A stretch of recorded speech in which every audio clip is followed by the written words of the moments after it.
Righto guys, here's a quick video of the shed and how we powered it. We put a main fuse in there for the shed in the fuse box there, ran the conduit up the side, up the top there, ran her along straight down to the shed, which was a double roller door garage shed. We scored for nothing, but it's going to be a storage and workshop. That's all. So as you can see, the conduit comes down here, goes in. I dug a 300mm hole, also put water pipe in it as well, because I'm going to put water up the back. Got everything everywhere, so please excuse. Put a retainer wall in to hold the shed, and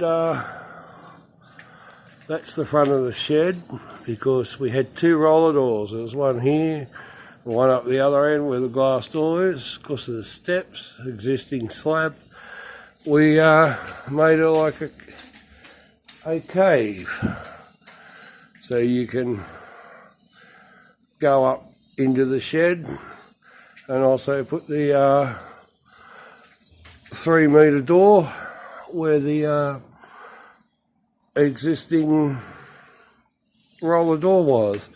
The thing was, we were making it up as we were going along, because we're taking sheets from the back, sheets from the front, installed, scored the doors for nothing, scored the shed for nothing.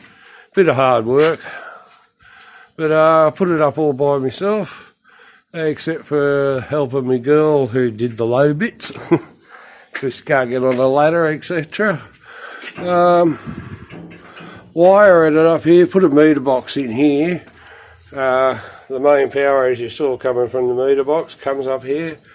Put in a separate meter box just to make things alright.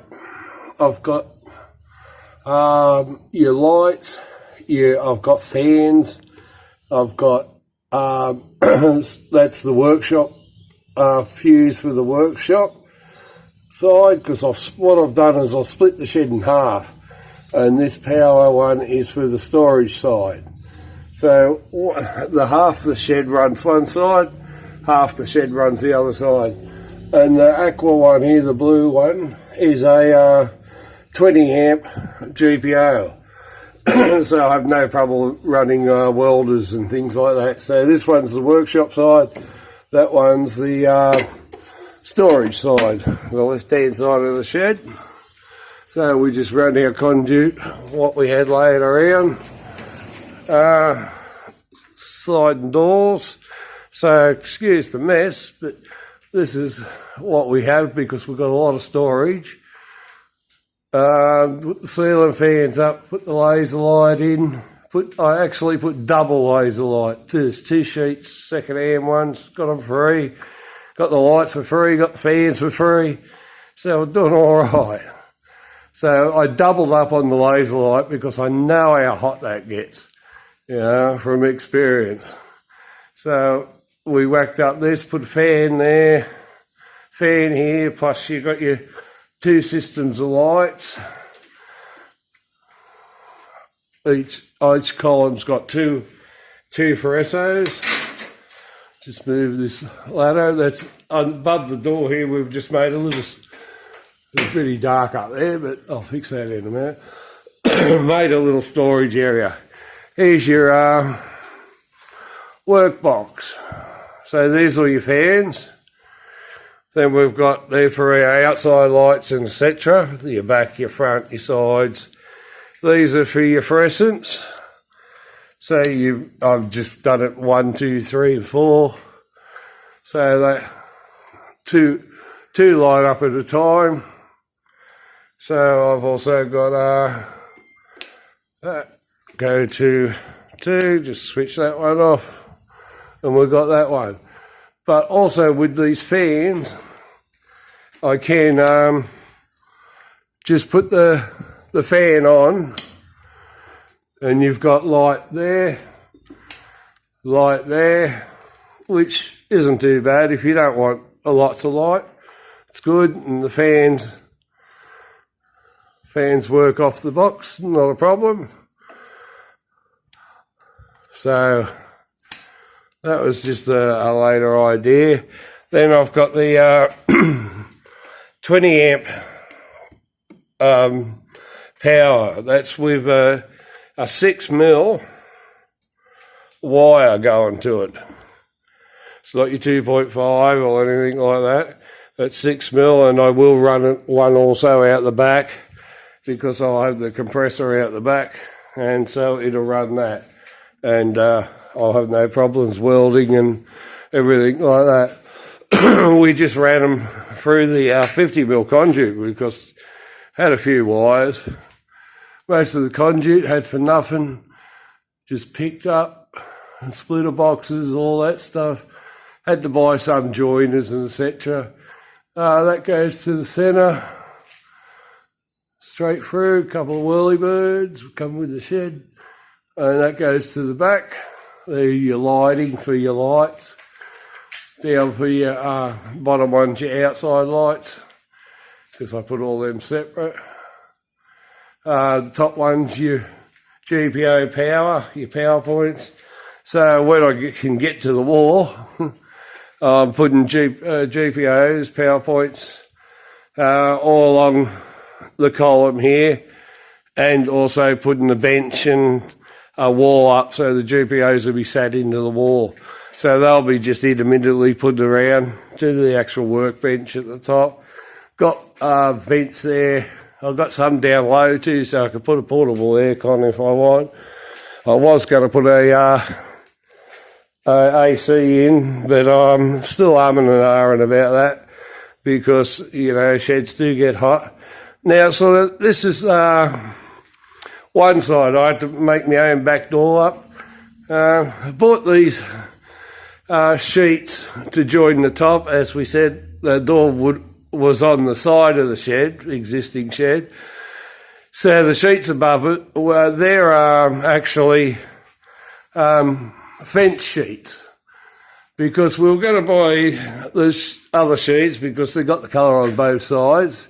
As you can see, yeah, they got colour on both sides, not the grey. The 2.4 grey one was, you know, around $80. So, and these were only $14 a sheet. So I don't know which one you would go for. I would go for that one, I think. The second option, $14 a sheet. So now we'll go to the other side of the shed. Sorry about the moving around and everything. Still trying to do work here. Now this side,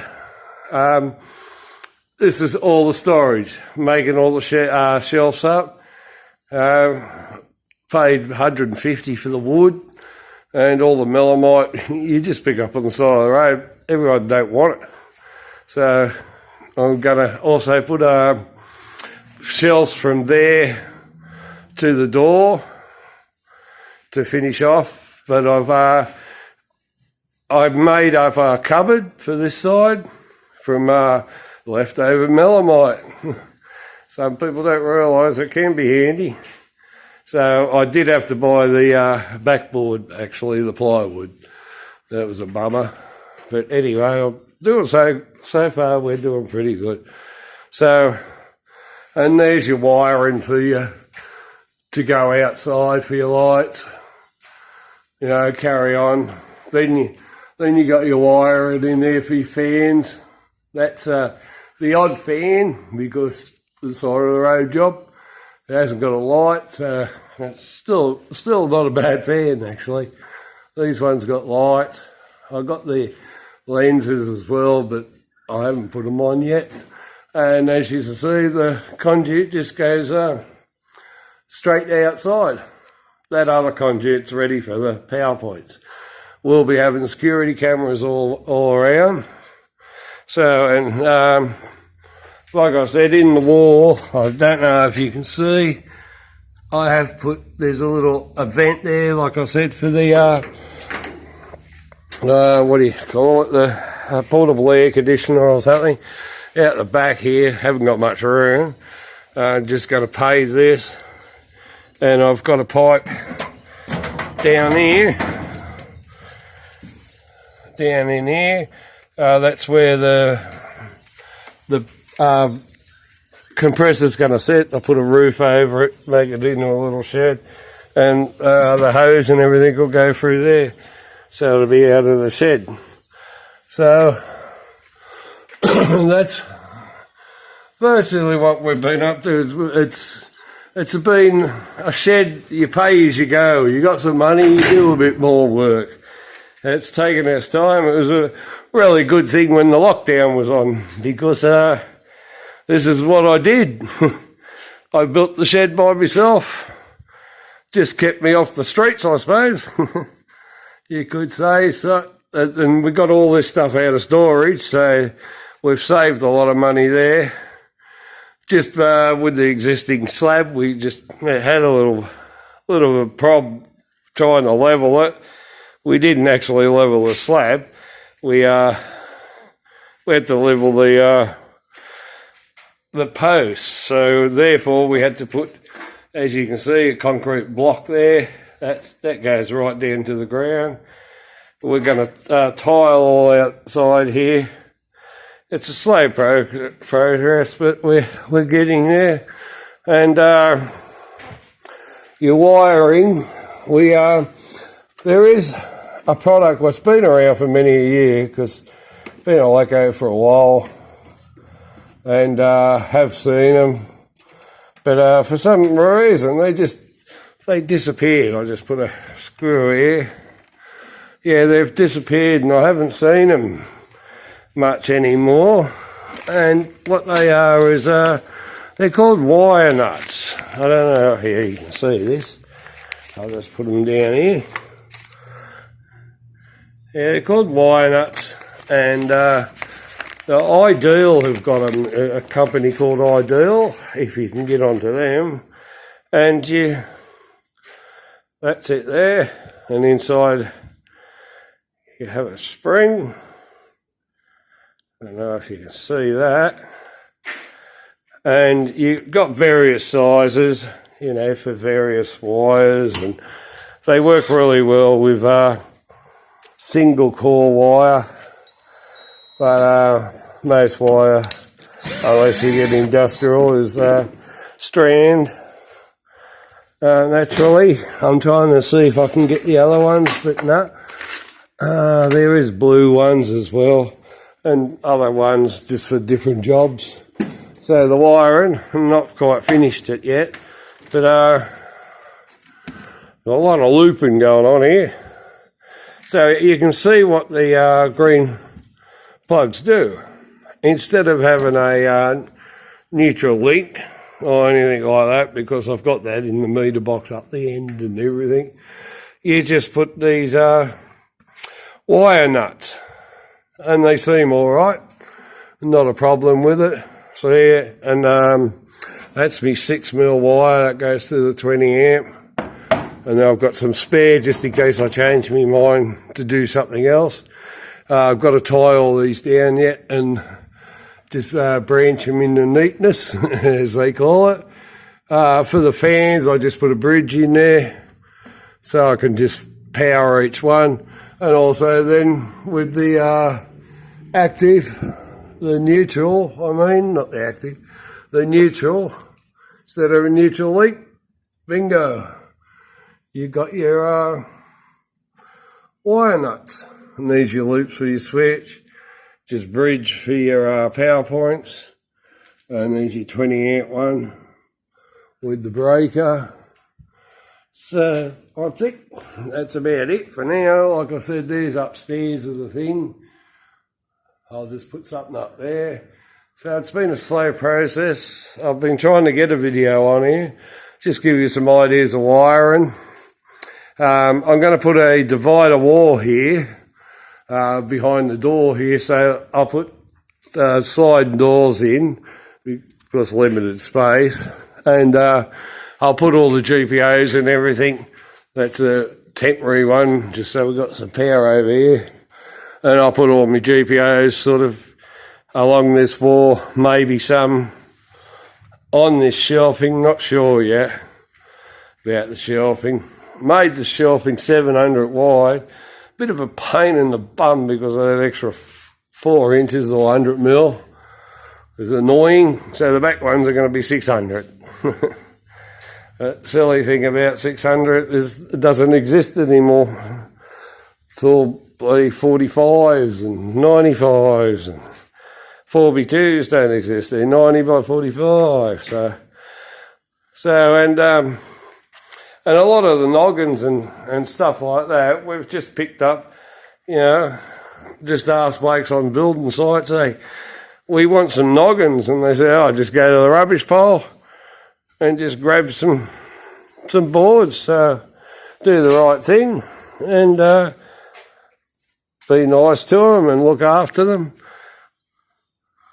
and you get some rubbish they don't want, but it's good for you, because in my eyes, why cut up a 6 metre sheet length, a 4x2, to make silly noggins? You know, it's crazy.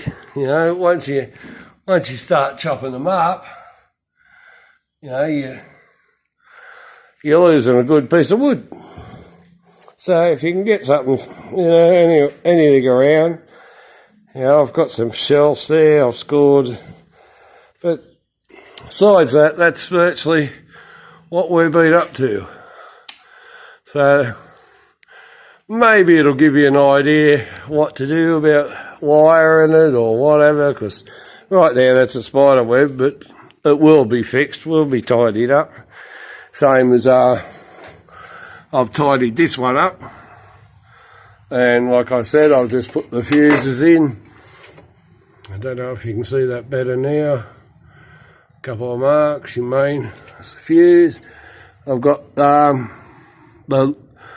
fans on a separate fuse altogether, so they're on a different setup altogether. So you got your normal light one, and then your fans, and you can join anything else you want up like that. Like I said, put the roof up here. There are under purlins and purlins someone threw on the side of the road, or in the bush actually. So I picked them up and just made just bits and pieces out of them. They've been quite handy actually, just to brace things.